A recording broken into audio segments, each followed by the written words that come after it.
Halo, bertemu lagi dengan Om Begawan. Pilpres 2024, ada dua tokoh yang ditunggu-tunggu oleh masyarakat ini. Pak Prabowo dan Pak Ganjar Pranowo. Nah, ini kalau bersatu nggak masalah. Nek bertarung Indonesia geger ini. Mesti gayeng ini.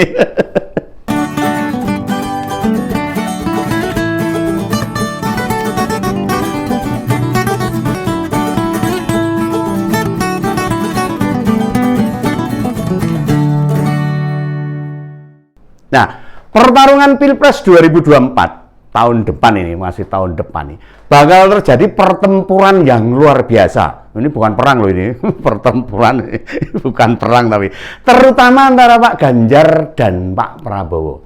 Dan ini bukan seperti pertarungan 2014 dan 2019, ada perbedaan signifikan.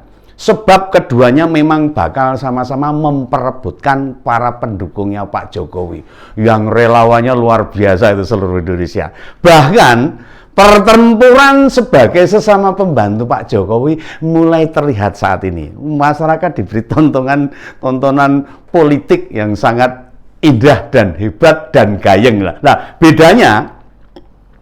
bedanya dulu gontok-gontokan. Kadang sampai pertarungan jotos-jotosan itu. Tapi sekarang antara Pak Prabowo dan Pak Ganjar bersaing dengan sehat. Ini syukurlah kalau politik Indonesia mulai dewasa ini. Nah, sampai detik ini belum ada satu kampanye negatif pun yang terlontar dari sesama calon ini, baik dari Pak Ganjar dengan Pak Prabowo termasuk para pendukungnya. Nah, kalau ada pernyataan sindiran itu biasa dalam politik, biasa nyindir biasa itu untuk sebagai bumbu-bumbu politik.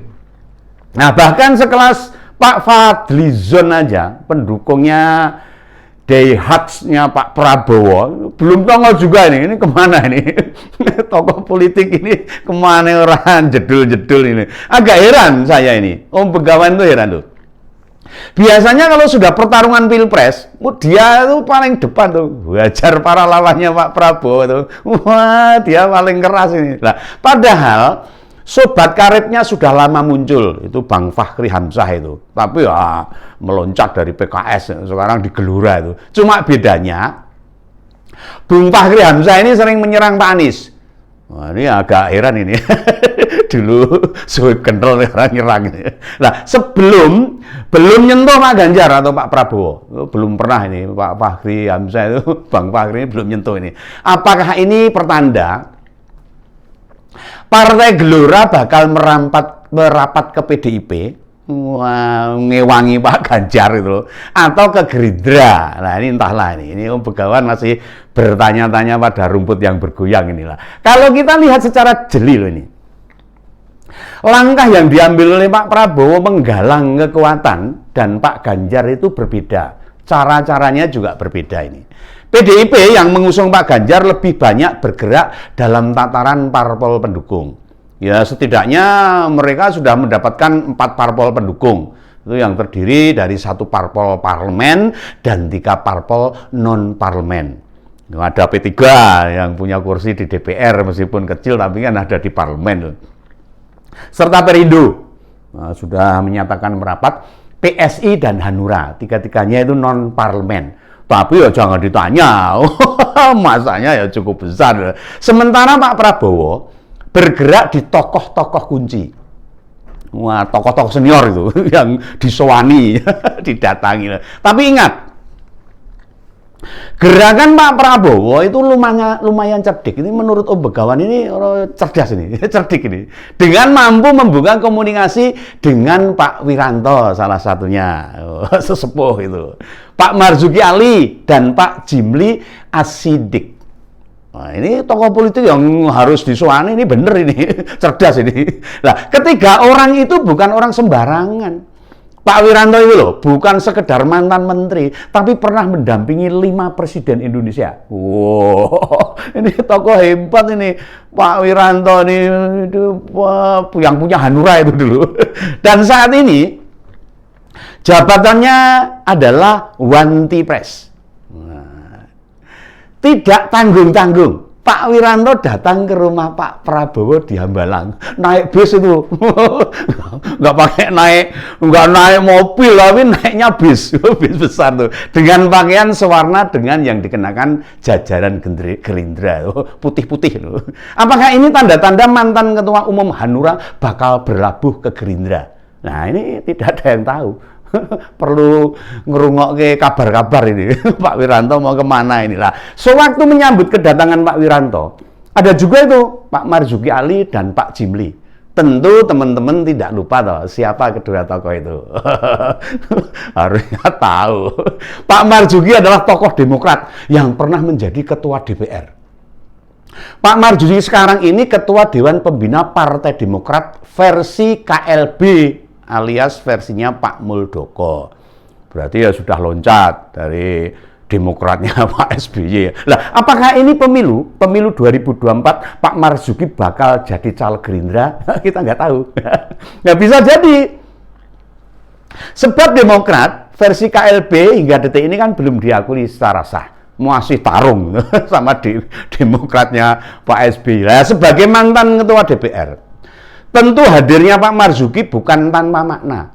Ya pasti ada gerbong yang dia bawa, ora dewean sendirian, ya pasti enggak loh. Termasuk Pak Jimli yang mantan ketua Mahkamah Konstitusi. Seorang pakar hukum tata negara, jabatannya Pak Jimli sekarang itu adalah anggota DPD Republik Indonesia. Dan dia bukan orang sembarangan juga. Keduanya menyambut Pak Wiranto di rumahnya Pak Prabowo. Tapi bukan sebagai penggembira loh itu. Nah, hal itu dibuktikan waktu pembicaraan dimulai, keduanya ikut duduk di barisan pimpinan Gerindra. Ya tentu ini menandakan sesuatu. Nah, ini kan masyarakat mesti bertanya-tanya dan berpikir ya, gimana apa iki. Oh, lu gue sama petinggi Gerindra ya pasti panjenengan ya berpikir lain ya. Selain Pak Marzuki dan Pak Jimli, ada itu Pak Ahmad Muzani, Sekjen Gerindra, Pak Iwan Bule, Wakil Ketua Dewan Pembina yang juga baru bergabung. Masih ingat Pak Iwan? Yang mantan Ketua PSSI itu loh, yang diganti Pak Erick Thohir.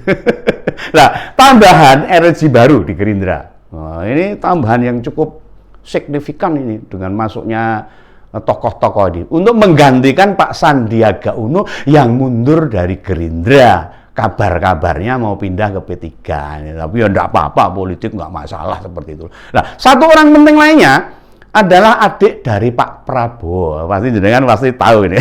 Pasti langsung menebak ini. Ini Pak Hazim Joyo Hadikusumo. Dia juga turut dalam pertemuan itu. Nah, berjajarnya tokoh-tokoh ini menyiratkan keseriusan Pak Prabowo menghadapi Pilpres 2024 mendatang.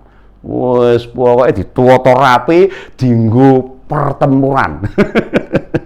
Nah, bagi Pak Wiranto, Pak Prabowo bukan hanya juniornya di PTNI itu, tapi juga sahabatnya, koleganya sejak zaman Orde Baru itu, yang punya komitmen besar dalam memajukan Indonesia. Nah, sebelum ke Gerindra, mantan Menham ini juga datang ke P3.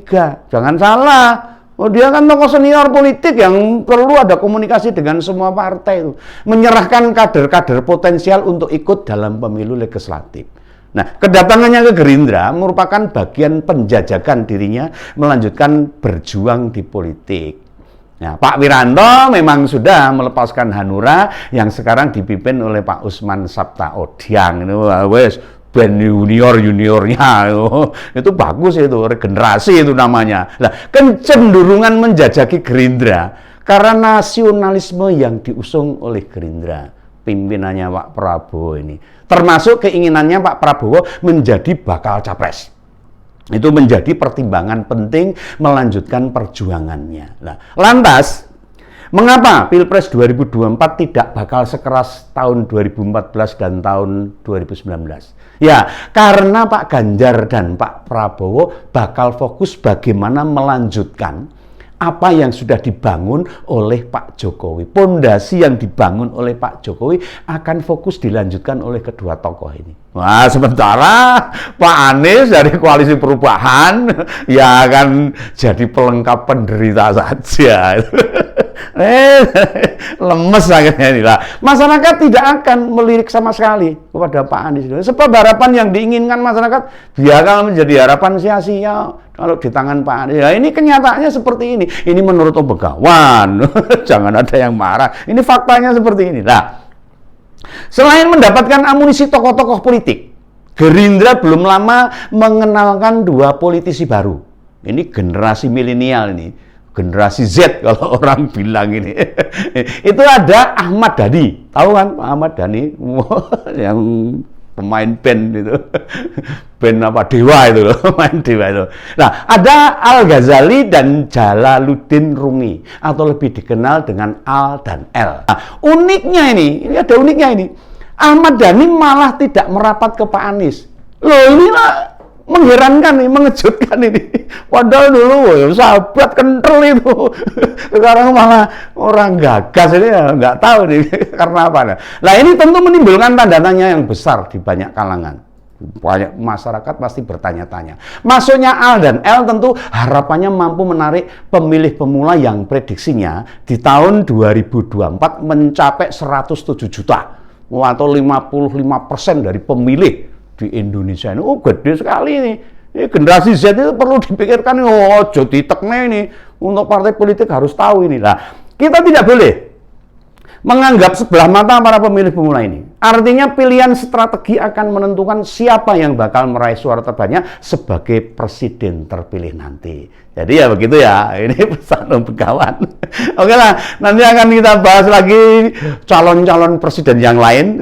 Kita rasani, kita opinikan ya. Oke, sampai jumpa dalam kesempatan yang lain dalam ngobrol-ngobrol berikutnya. Salam Begawan, sampai jumpa.